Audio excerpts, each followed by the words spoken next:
e bem-vindos a mais uma história de Portugal infantil. Antes de mais nada, quero desejar a todos um feliz 25 de Abril, uma data muito importante para os portugueses, o dia em que os portugueses voltaram a ter a liberdade. Depois de 48 anos de Estado Novo, de ditadura salazarista, Portugal entrou numa nova fase da sua vida, num regime democrático. E em tudo isto há algo que se fala menos: a educação nacional.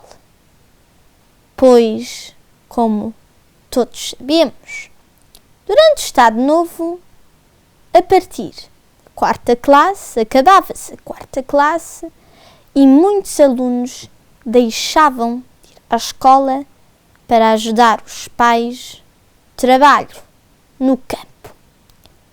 Mas para metermos tudo isto em contexto, temos que voltar muito antes, ao fim da monarquia. Quando houve a implantação da República, uma das promessas da Primeira República era efetivamente de baixar a taxa de analfabetismo, que na altura passava mais ou menos dos 50% da população, o que era muito. No entanto, a Primeira República foi um desastre. Com a Primeira Guerra Mundial, com a instabilidade política, muitos governos em muito pouco tempo e, igualmente, o facto de uma das promessas, que era de baixar o analfabetismo, não tinha resultado. Entretanto, houve um golpe de Estado, no qual veio lidar a uma ditadura militar, o 28 de maio.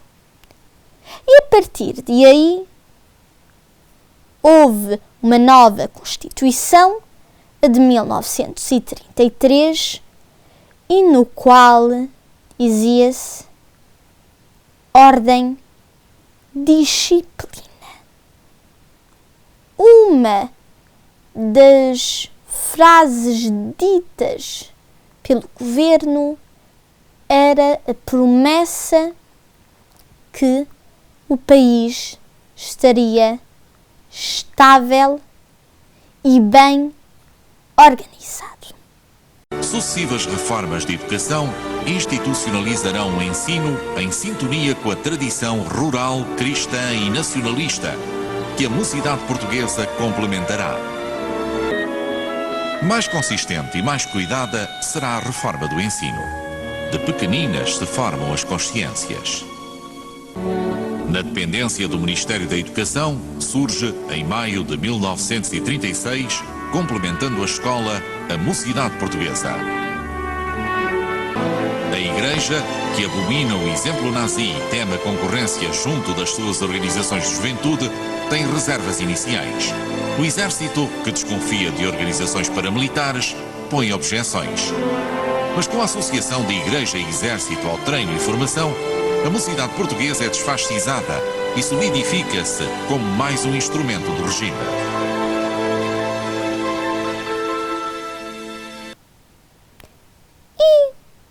Depois, então, começou esta ditadura militar que foi durar 48 anos, que temos que dizer que foi a ditadura mais longa da história da Europa, o que é muito. E então, nesta ditadura do Estado Novo, um dos lemas era então a educação nacional. A educação nacional, no qual as crianças iriam à escola e no qual o lema, a frase emblemática da Educação Nacional Portuguesa era Deus, Pátria e Família. Ou seja, a religião e a pátria estavam acima de tudo.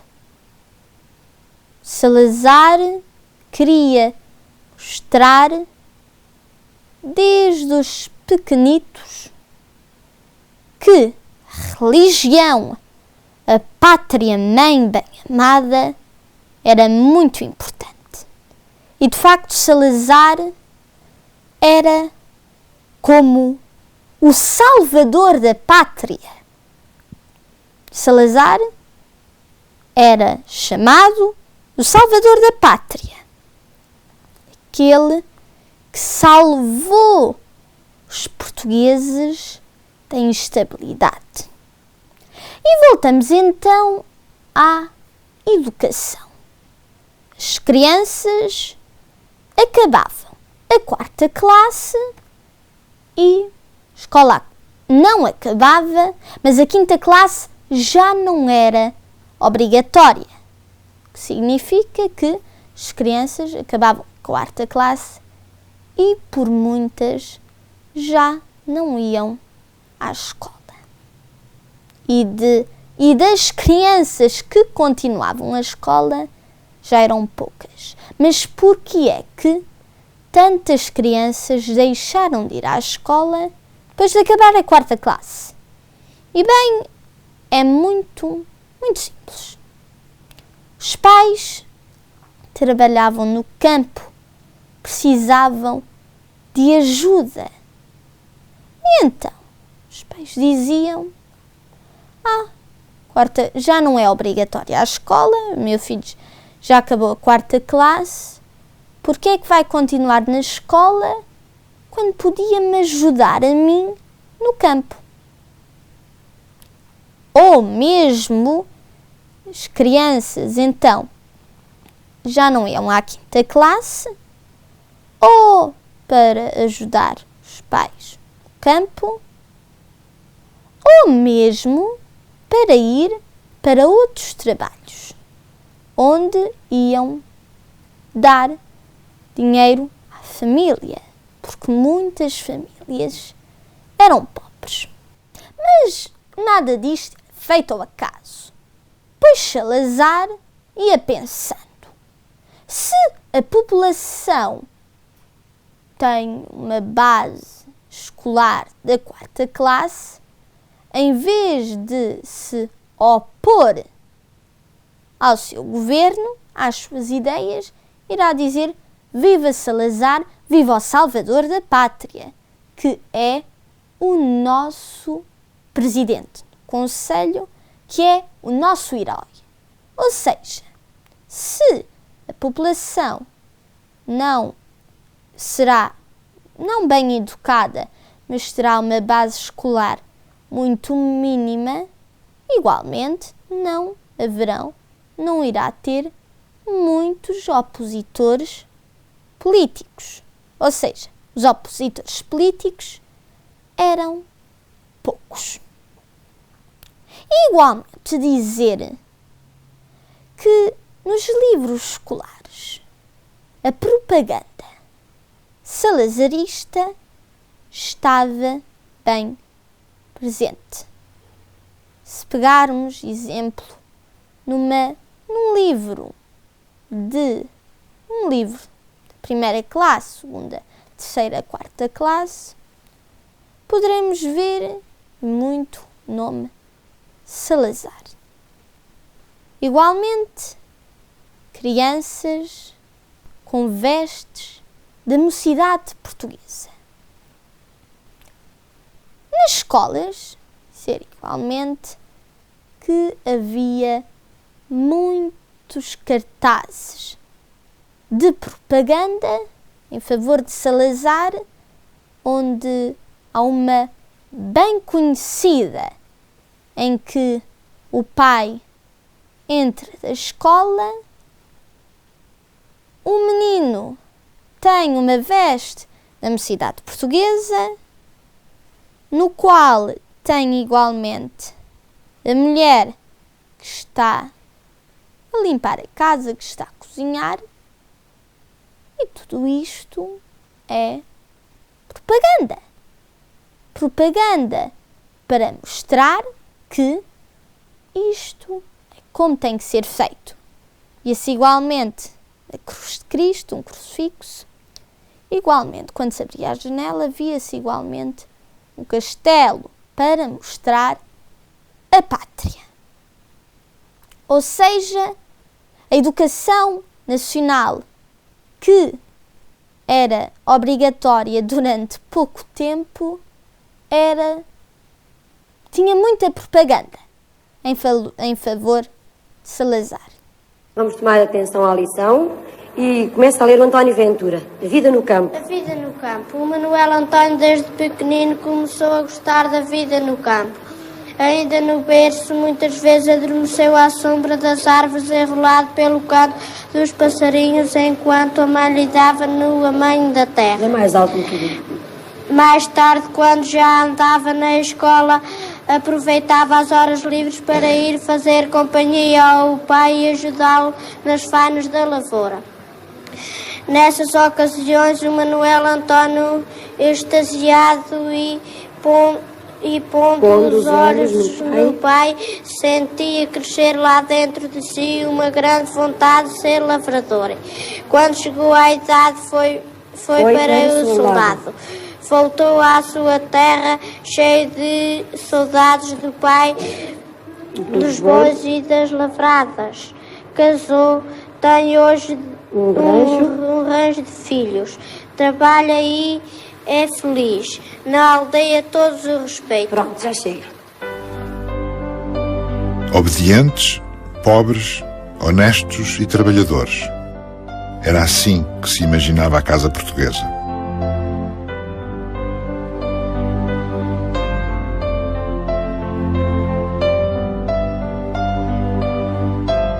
O Estado e a Igreja mandavam e ensinavam um só ponto de vista, uma maneira de ser e de pensar. Por isso, nas escolas havia um só manual, chamado Livro Único. Mal se conhecia o que se passava noutros países. Viajava-se pouco. A sociedade portuguesa era fechada. Nas ruas, falava-se só português e havia poucos estrangeiros.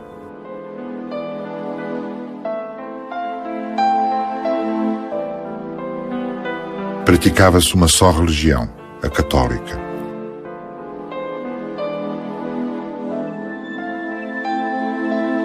O governo proibia os partidos. Era difícil e arriscado pensar de modo diferente. Livros, filmes e música de outros países chegavam dificilmente a uma população pouco educada e submetida à censura. A imprensa e a televisão eram controladas. A polícia podia escutar os telefones e abrir as cartas. Nos arquivos da PIDE há milhares de cartas e fotografias de família apreendidas a pessoas que nunca as receberam.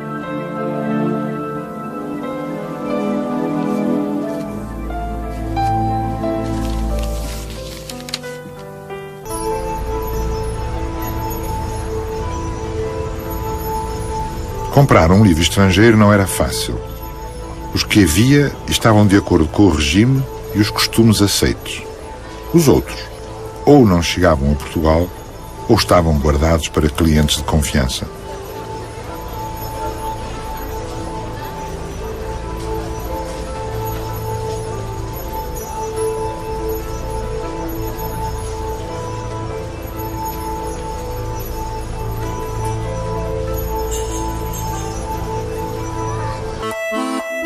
Os costumes eram vigiados. As professoras estavam proibidas de usar maquilhagem e a altura das saias era oficialmente estabelecida.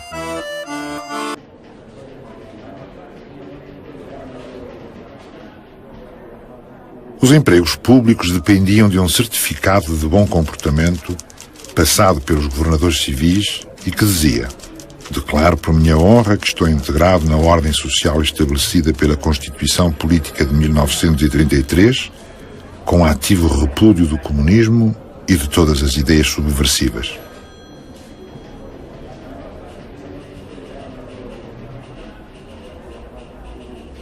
No princípio dos anos 60, vivia-se assim, com medo. E há algo igualmente que nós temos que ver.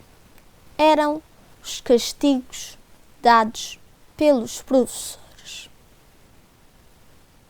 Um aluno dizia um erro, comportava-se mal. Régua na mão.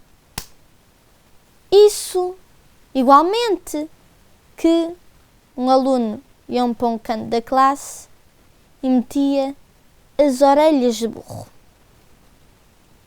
Isso, hoje em dia, não passaria de maneira alguma. E é isso que nós temos que ver.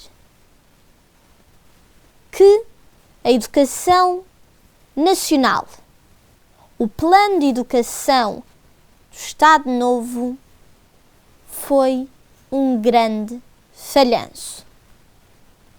Em primeiro, temos que ver que quarta classe acabada já não era obrigatório ir para a escola e daí que se viu que muitos, mas milhares de alunos deixaram de ir à escola depois da quarta classe, que mostram o grande, mas grande falhanço do Estado Novo.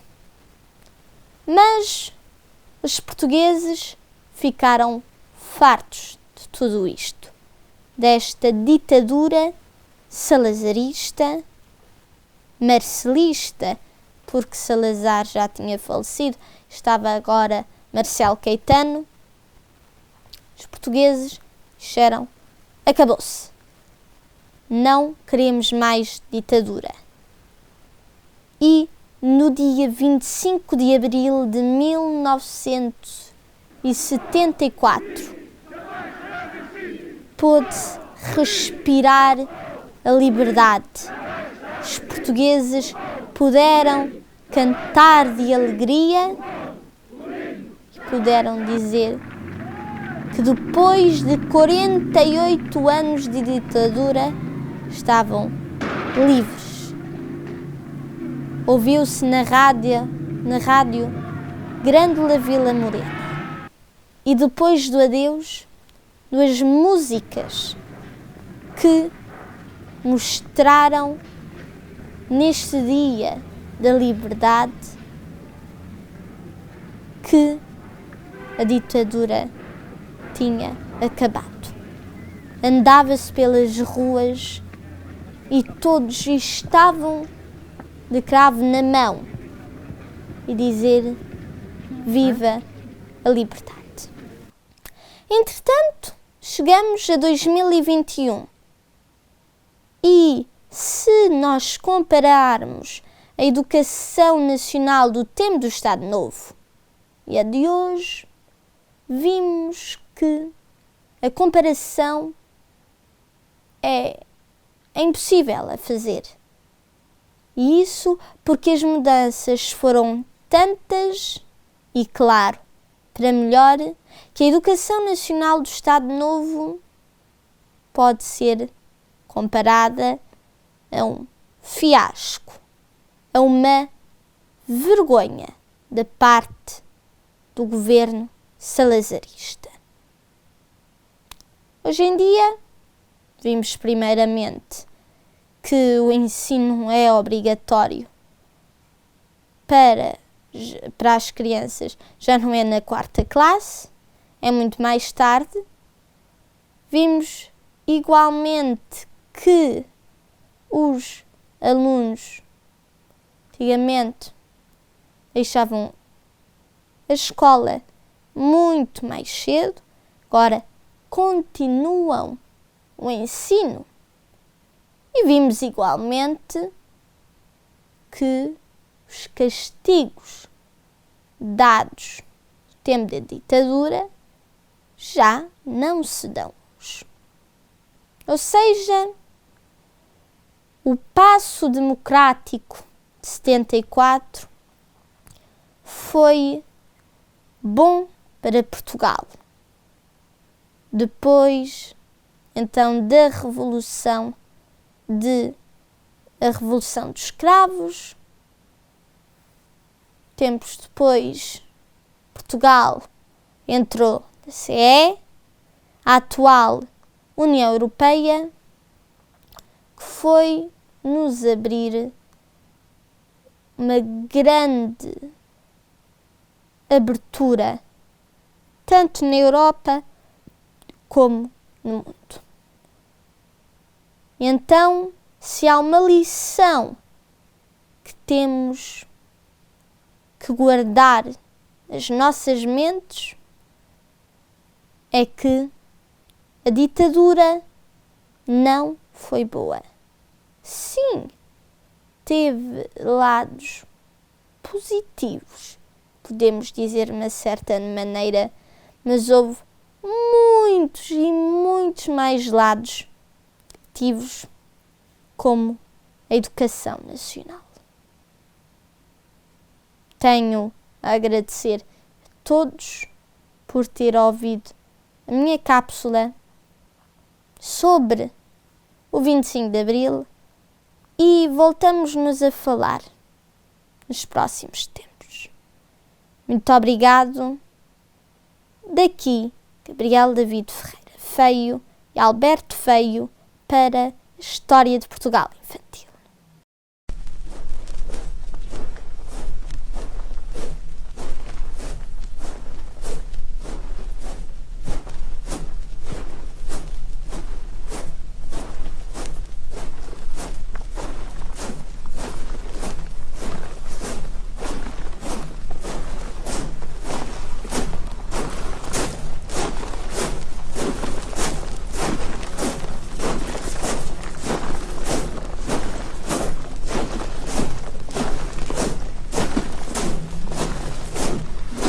Grândola Vila Morena, terra da fraternidade,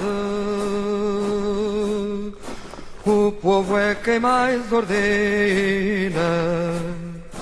dentro de ti a cidade, dentro de ti a cidade, o povo é quem mais ordena, terra da fraternidade, Grândola Vila Morena.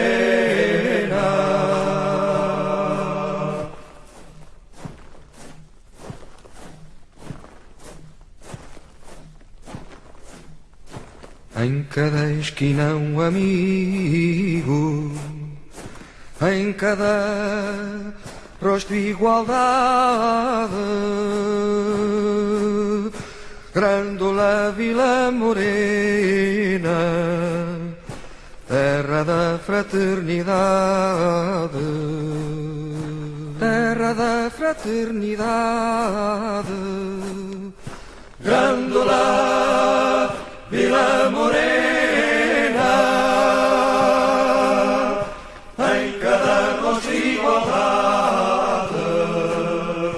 O povo é quem mais ordena.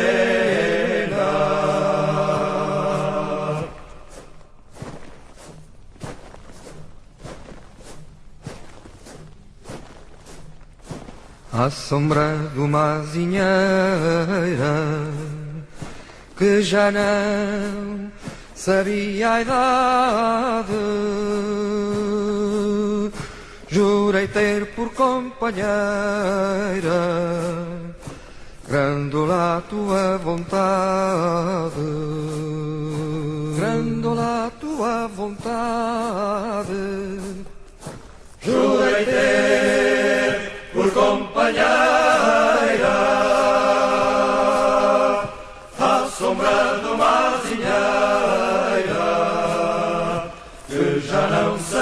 ai, ai.